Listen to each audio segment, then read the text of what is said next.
Syarat sah barang yang diperjualbelikan. Barang yang mau dijual itu harus memenuhi syarat apa saja. Yang pertama, barang itu harus suci, ya. Makanya tidak sah ya kalau menjual barang yang najis. Contohnya apa? Bangkai, darah, babi, ya. Kemudian apa lagi?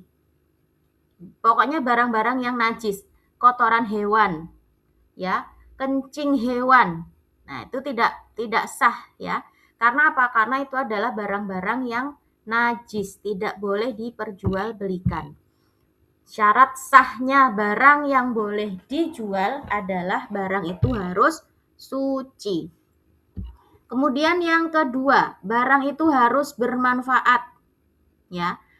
Kalau barang itu tidak bermanfaat, maka tidak sah. Contohnya apa? Barang yang tidak bermanfaat. Contohnya lalat, nyamuk. Nah, itu kan kurang bermanfaat ya. Manfaatnya apa buat manusia? Tidak boleh diperjualbelikan. Kemudian yang ketiga, barang itu harus milik sendiri. Ya, nggak boleh menjual barang milik orang lain. Ya, karena apa? Ya bukan punya sendiri, nggak boleh dijual. Misalnya, ada orang pinjem motor. Ternyata orang yang pinjem tadi itu dia punya niat jahat, ya. Dia pinjem motor tapi ternyata motornya dijual. Ya, itu tidak sah, ya. Berdosa ya, orang yang menjual tadi berdosa. Barang itu harus milik sendiri. Kemudian yang keempat, barang itu harus jelas, ya. Maksudnya apa? Barang yang tidak jelas, ya. Contohnya menjual ikan yang masih ada di laut. Menjual kemarin contohnya buah yang masih ada di pohon. Itu tidak boleh. Karena apa? Karena barangnya belum jelas, belum kelihatan ini barangnya. Oh, ikan masih di laut kok sudah dijual, ya kan? Barangnya kan belum kelihatan jelas, ya. Buah yang masih ada di pohon, ya kan belum kelihatan nih, ini buahnya bagus apa enggak? Jangan-jangan buahnya busuk, ya. Jangan-jangan buahnya masih mentah. Itu tidak boleh diperjualbelikan, ya. Syarat yang keempat, barangnya harus jelas. Kemudian yang kelima, barang itu diketahui oleh kedua belah pihak, baik penjual maupun pembeli. Ya, harus diketahui ukurannya, harus diketahui harganya. Ya, pokoknya barang ini harus jelas dan kedua belah pihak ini harus mengetahui barang ini. Ya, misalnya mau beli beras ya. Baik penjual dan pembeli itu harus tahu, oh beras ini benar ukurannya 1 kilo. Kemudian berasnya ini misalnya kualitasnya kualitas yang bagus, yang harganya 15.000 1 kilo. Ya, jadi harus jelas, tidak boleh ada penipuan. Ya, tidak boleh ada penipuan. Misalnya, Ustazah mau beli beras yang berasnya bagus, yang harganya 1 kilo 15.000. Ternyata penjual tadi itu dia mengambilkan beras yang jelek, yang kualitasnya jelek, yang harganya 13.000 misalnya. Nah, itu tidak sah jual belinya. Karena apa? Karena ada penipuan di situ. Ya, yang berdosa siapa? Yang berdosa penjualnya karena tidak jujur. Ya. Baik juga dengan timbangannya. Misalnya mau beli beras 1 kilo. Ternyata penjualnya tadi itu nakal. Dia menimbang beras kurang dari 1 kilo. Misalnya hanya 900 gram. Nah, itu juga berarti penjualnya berdosa. Ya. Hati-hati ya, hati-hati dengan timbangan. Dari Abu Hurairah radhiyallahu anhu, beliau berkata, Rasulullah Shallallahu alaihi wasallam telah melarang jual beli, lempar melempar atau mengundi nasib, dan jual beli ghoror atau tipu muslihat. Nah, jadi hati-hati. Ini sangat sangat berbahaya, khususnya orang-orang yang ada di pasar. Ya. Karena apa? Karena Kalau penjual itu ada niat jahat sedikit saja, mengurangi timbangan, itu nanti balasannya di neraka. Ya, hati-hati sekali. Makanya kalau orang beli 1 kilo ya harus benar-benar 1 kilo, nggak boleh dikurangi timbangannya. Nah, orang kalau beli beras dengan kualitas bagus, jangan dikasih beras yang kualitasnya jelek, yang beda harganya, ya. Nanti jadi apa? Berdosa seperti itu, ya. Hati-hati ya. Kemudian, nah dalam jual beli, di samping syarat tadi itu harus dipenuhi, harus ada kesepakatan harga antara penjual dan pembeli dan harus ada ijab kabul. Jadi harus ada sepakat harganya, ya. Misalnya kayak tadi ya, beli beras 15.000. Ya, itu harus sepakat antara penjual dan pembeli. Kalau tidak sepakat, ya tidak terjadi jual belinya, tidak terjadi transaksinya, ya. Nah, ijab kabul itu apa? Ijab kabul itu harus ada ucapan. Ya, harus ada ucapan. Misalnya dari penjual, dari pembeli dulu misalnya. Bu, mau beli beras 1 kilo. Nah, berapa harganya? Kemudian penjualnya bilang, oh harganya 15.000.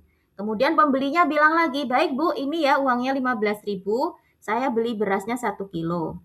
Kemudian penjual tadi bilang, baik Bu, saya terima ya uangnya. Ini berasnya 1 kilo, uangnya saya terima. Itu namanya ijab kabul.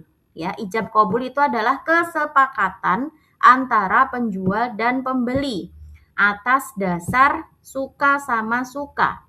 Ya, tidak boleh ada keterpaksaan di situ, tidak boleh ada yang merasa terpaksa. Nah, ijab dan kabul itu harus memenuhi syarat. Yang pertama apa? Kabulnya, jawabannya itu harus sesuai dengan ijab. Misalnya, ya, ijabnya itu dari pembeli.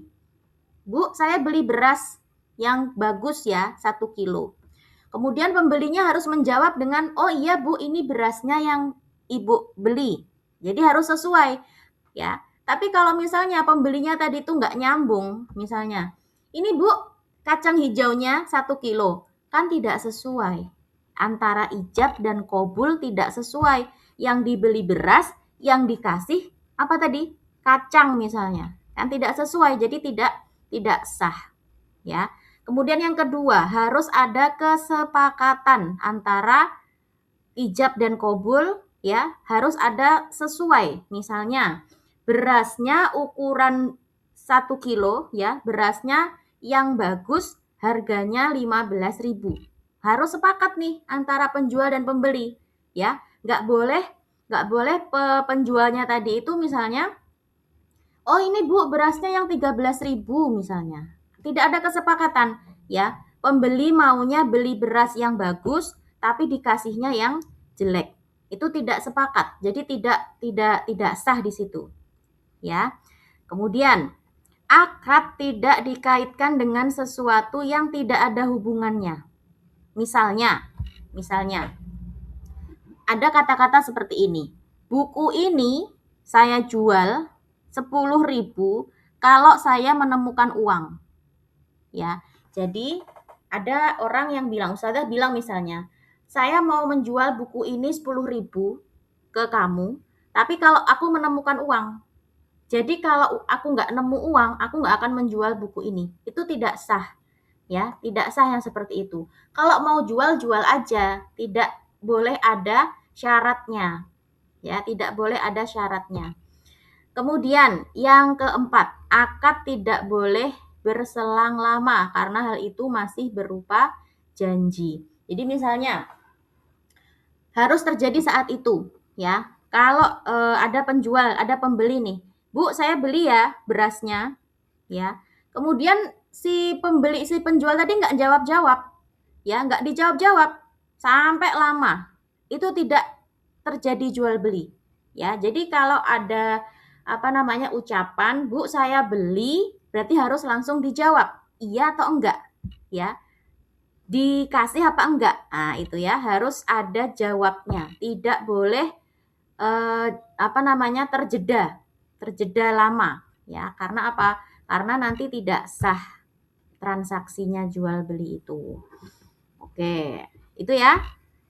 Sedikit lagi, hikmah jual beli. Jual beli itu adalah kebutuhan manusia, ya.